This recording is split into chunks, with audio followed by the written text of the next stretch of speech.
Every legacy is different, but every legacy can be great. My dream was to leave a mark in bodybuilding, to become a champion who would always be remembered. It took sweat, it took sacrifice and pain, but ultimately it led to triumph. Arnold Schwarzenegger. Your dream may be different, but I can show you the blueprint to a physique that you never thought was possible. I'm Arnold Schwarzenegger, and I created my legacy. It's time to leave yours.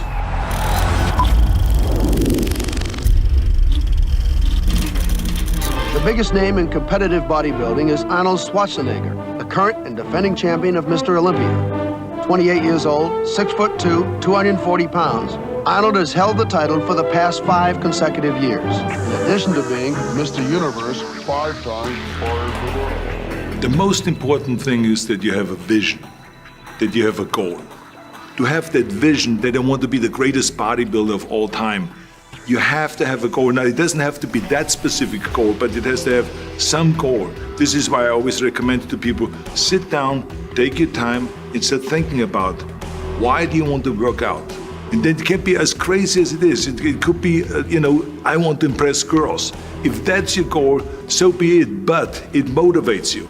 It could be that you're emulating a certain, bodybuilder. Have those pictures put all over the wall like I did when I was a kid, so that every day when I go to sleep, every day when I wake up, I look at those pictures and they motivate me. You need that motivation, and then therefore you have this kind of imprint in front of you all the time, and you know exactly what you're chasing.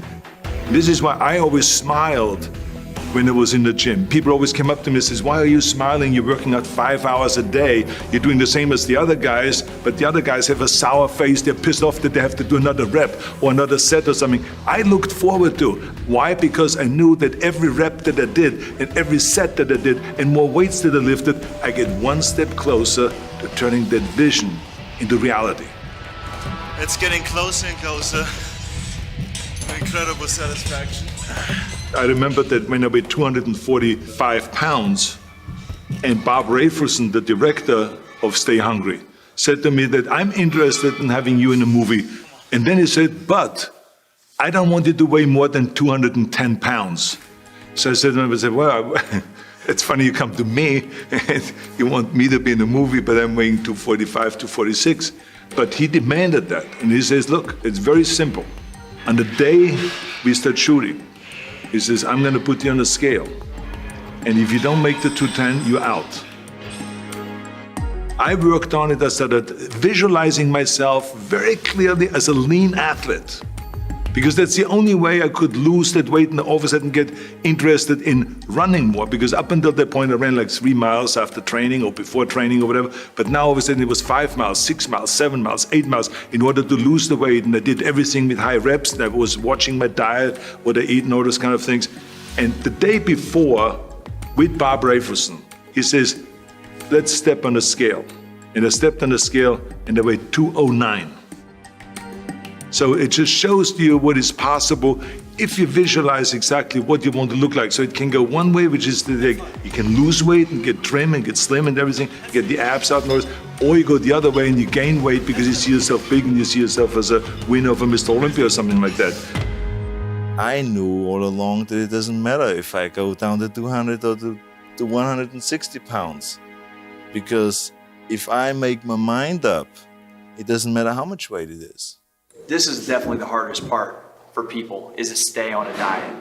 But do you believe it may be that the part of the reason why they can't stay on their diet is because their vision isn't in check or their why isn't right? I mean, because that all ties together. You said it didn't matter to you because you were eating what you needed to eat for your goal. But how do we tell them to kind of have that same mindset as it?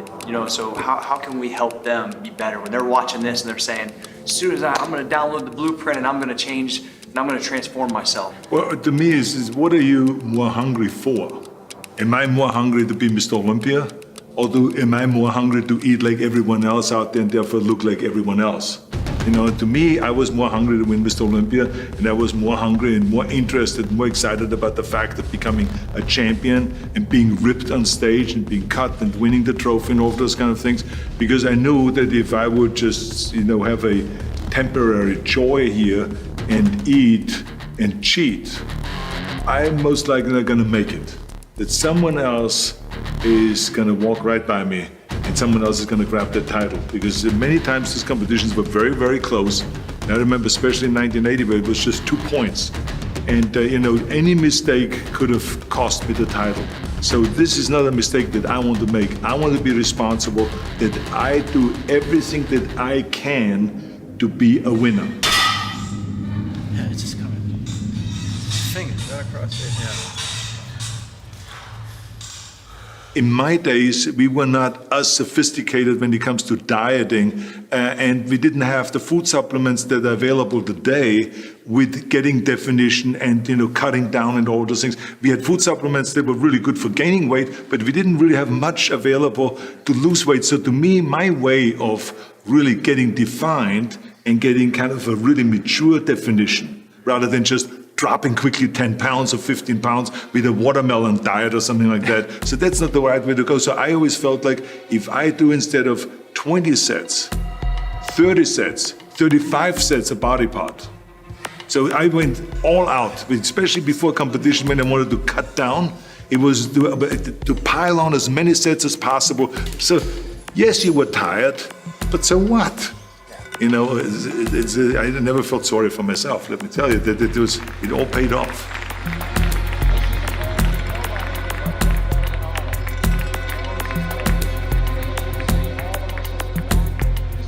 Well, for me, the most important thing always to have a deadline.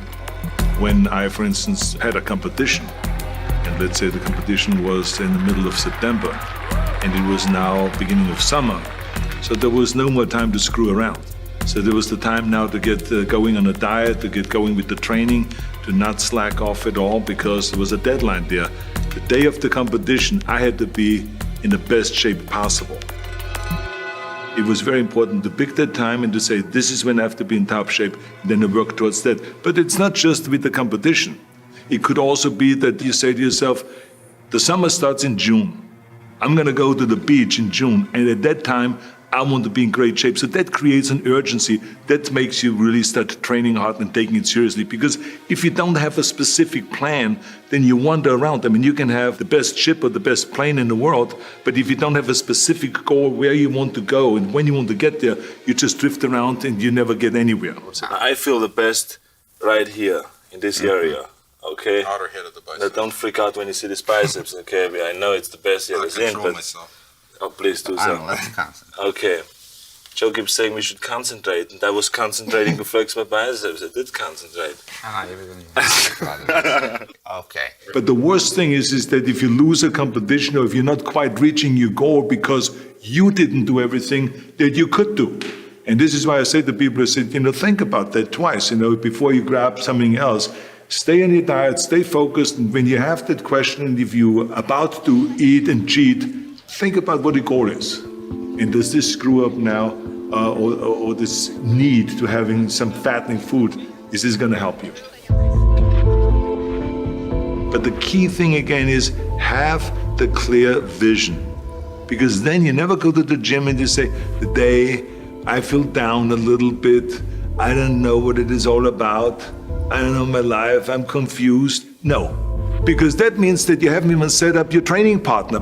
The training partner was always responsible to challenge you at all times. So that was the thing. Kind of in a fun way, but I mean, there was challenge there so that you don't slack off, so you don't give yourself a break. Franco Colombo, who was my training partner, was responsible if I just blinked, that he said, well, let's pump up the day. The day I challenge you to a bench press competition. Let's see if you can beat a 180-pound little guy. Let's see, and he would know how to push the buttons, because that's what the responsibility of a training partner is. So whenever people say, how can you be successful in bodybuilding or in lifting or in sports or in this, that, I always believe 100% in a training partner. We had a habit of after we trained at Gold's Gym that we would go and all go and have lunch together. but we would watch each other. Yes, people would have steak and a hamburger patty and all this, but if someone had the bread with a hamburger patty, we would bust them right then and there. So we were helping each other. Again, this is the responsibility, I think, of a training partner, that you help each other, even though you may compete against each other. You're known for being one of the most intense individuals in the gym. Did that fire just click on when you walked in the gym every day, or did it take a few sets to get to that point, or were you ready to rock as soon as you walked in the door? Because I was so enthusiastic about achieving my vision and winning one championship after the next, there was always excitement and enthusiasm there. So when I went into the gym, I put my gym bag down and I immediately attacked the weights. Right away, warm-up set, then the next weight up, boom, boom, all the way to the top until you just can't do it. And supersetting, everything was always supersetting, and 3 pumped sets and 4 sets in a row, 5 sets in a row. So it changed on what exercise we did. One of the things that you made popular was the supersets and tri-setting, and surprisingly enough, there's a lot of kids in the gym nowadays that don't even do those things. So what makes the difference in the workout when you add those variables? I mean, it makes the pump completely different, correct? Well, it makes the pump completely different, but it also the muscle responds differently if you do a pushing exercise and a pulling exercise. Let's say, for instance, with bench press and with chin-ups. So it worked much better when we did a set of bench press, and immediately after that went to the chin-up bar and did a set of chin-ups. You get more definition and muscle separation by doing that. So it really worked well. And sometimes we even not just did a superset, but we did 3-4 sets. Because remember, the body doesn't really respond to the same thing over and over. But you got to always give it the extra punch. So I think supersets and triple sets and quadruple sets and all of those kind of things create that kind of extra fire in the muscle. Talk about when somebody's training, what should they be thinking about when they're working that muscle, how they should be squeezing, and should they be paying more attention than they probably are? I think the biggest mistake is that you go to the gym and you go through the motion, but you don't really have your mind inside the muscle. So when you do a bicep curl, I can't just stand there like this. Yeah, you can. I've seen the guys training with me also 4 hours a day, 5 hours a day. But they look like shit. And why did they look like shit is because they didn't concentrate. They did the same exercise, but they stood like this and then they looked sideways, kind of like they were bored, because they didn't even know why they were training.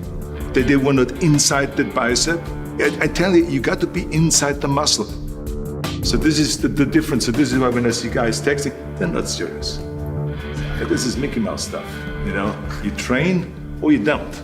You know, it's like in Germany we say, wenn schon, denn schon. If you do something, then do it. Go all out. You don't think it has anything to do with the mind? Because I think if my mind is right, and if I can meditate myself into a real good pump, I get it. And if my mind is flowing away somewhere else and, you know, on some other subject, then I just don't get a pump. Everyone has a problem with time.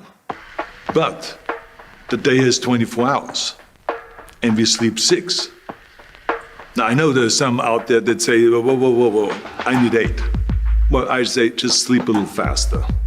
Because the bottom line is we have 24 hours are available, 6 hours of sleep, so you have 18 hours now available to your work, your family, your hobbies, and also to learn something new. Or you say, I'm gonna go and reshape my body.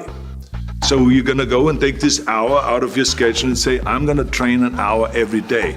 So this is, for most people, a huge challenge, but it is totally doable, I can tell them, because the kind of things that I did when I came to this country, I mean, I went to school, I was working in construction, I was working out my 5 hours a day. I was taking acting classes from 8 o'clock at night to 12 midnight. I was doing all of those things. I wanted to make sure that I don't waste one single hour. Don't give me this thing, I have a difficult time with the time and I don't have time for this and I don't have that. You have time, you make the time.